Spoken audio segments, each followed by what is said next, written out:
Bom dia, boa tarde e boa noite! Então, pessoal, após esse show da entrada, eu gostaria de me apresentar. Talvez alguns não lembrem de mim. Meu nome é Bruna, eu sou professora de Química de vocês. E antes de qualquer coisa, eu queria pedir para vocês desconsiderarem qualquer barulho que vocês ouçam de fundo. Eu tenho cachorro em casa, às vezes pode passar algum carro na rua, como por exemplo agora, e dar um baita de um barulho. Então, vamos tentar fazer a aula assim, mesmo com estes sons, tá bom? Então, pessoal, estamos começando uma videoaula de química. É uma atividade que eu já estava pensando nesse mês que não tivemos aula, e aí eu recebi algumas informações que o pessoal realmente estava querendo, então eu fico mais feliz ainda. Eu espero que seja proveitoso, tá? Antes de nós encerrarmos as aulas, eu tinha enviado alguns conteúdos. E esses conteúdos eu quero fazer nessa semana e semana que vem, duas videoaulas explicando. Então, pessoal, eu vou começar com o conteúdo de difusão e efusão gasosa, que foi o último que eu enviei agora antes de nós ficarmos sem aula em maio, tá? Então, começando pela difusão, vocês estão vendo uma imagem aí, tá? Ele é um processo que ocorre quando as partículas de gás espalham-se de forma uniforme em meio às partículas de outros gases que formam uma mistura gasosa, dentro de um recipiente ou, enfim, até num ambiente aberto, tá? Um exemplo de bem fácil, assim, da gente pensar de difusão é relacionado a cheiros. Então, por exemplo, quando alguém está fazendo uma comida e a gente sente o cheiro da comida, quando alguém passa um perfume, um desodorante, alguma coisa assim que nos chama muita atenção. E também, né, tem o lado negativo, como, por exemplo, o famoso pum, né, os gases que saem do nosso corpo. Todos esses gases que eu falei, todos esses cheiros, eles ocorrem, né, pelo processo de difusão, tá? Que é este processo onde as partículas gasosas espalham-se por todo o espaço existente. Então, eu lembro de já ter dado esse exemplo em sala de aula, né? Que se a prof chega cheirosa, tomou um banho, né? Eu chego com cheiro bom, todo mundo vai sentir, pelo menos num raio próximo a mim. Agora, se a prof for para aula sem tomar banho, aí vai sentir um cheiro ruim, não vai ser favorável para as pessoas que estiverem sentadas nas classes da frente. Lembram desse exemplo que eu sempre dou, tá? Isso, então, é difusão gasosa. Já a efusão gasosa, tá? É o movimento das partículas de um gás no sentido de atravessar os orifícios das paredes desse recipiente. Ou seja, trata-se do movimento de saída do gás pelas paredes do objeto que o contém. Nesse caso é um pouco mais difícil eu dar exemplos para vocês. Vocês estão vendo a imagem aí que eu coloquei, né? Mas um exemplo muito bom é quando a gente vai naquela festinha de criança, né?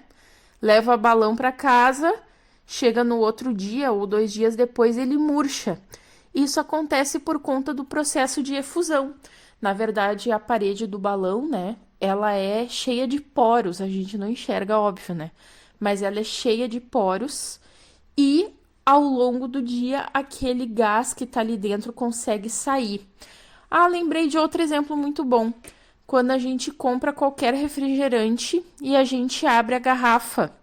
E aí, todas as outras vezes que a gente vai tomar, né, tem menos gás, até que chega num ponto que não tem gás nenhum. E às vezes a gente até fica revoltado, né? Nossa, eu só abri uma vez essa garrafa e já tá assim. É porque mesmo que a gente abriu só uma vez, aquele gás começa a escapar pela saída que ele achar. E outra coisa é que o plástico também é poroso, tá? Então, esses são os processos de efusão gasosa. Então, agora nós vamos para o conteúdo de preparação de soluções, que é um conteúdo que vai introduzir os líquidos. Até agora nós estávamos vendo gases desde março, tá? Então, pessoal, é o seguinte: solução, tá? São misturas homogêneas e podem ser encontradas nos estados de agregação gasoso, líquido ou sólido, tá? Se vocês não lembram o que é mistura, mistura é, por exemplo, água com açúcar, café com leite, óleo e água, tá? Qualquer substância que a gente colocar junto vira uma mistura, ok? Mas nós vamos começar pelas soluções líquidas. E para nós entendermos elas, a gente tem que entender que elas sempre vão ser formadas por dois componentes, tá? Em geral, o componente que se encontra em maior quantidade é denominado solvente, e o componente que se encontra em menor quantidade é denominado soluto, que é essa imagem que vocês estão vendo agora, tá? E a água é o solvente da maioria das soluções, então a gente chama a água de solvente universal. Geralmente é ela que é usada como exemplo. Então, já para dar o primeiro exemplo para vocês, essa imagem que vocês estão vendo agora é a imagem de uma preparação de uma solução, tá? Tem um soluto, que é, por exemplo, sal, vamos dar o exemplo, seja sal, cloreto de sódio, e tem o solvente, que é a água, e o resultado final é uma solução. Esse conteúdo é muito simples, pessoal, é isso que vocês precisam saber.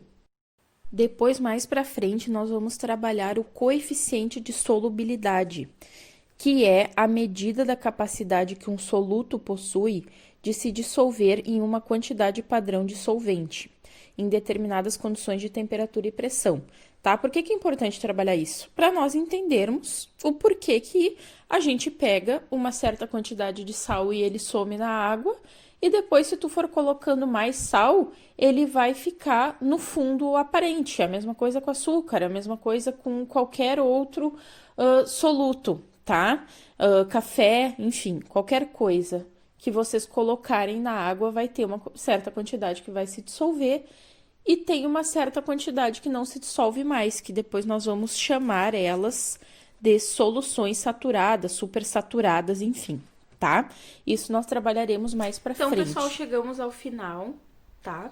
Espero que vocês tenham gostado, tenham entendido, tá? Semana que vem, novamente, um vídeo com explicações sobre matérias que nós já tivemos. E aí, na outra semana, a gente começa a trabalhar algum exercício, tá bom? Muito obrigada por terem ficado até aqui e até semana que vem. Beijos!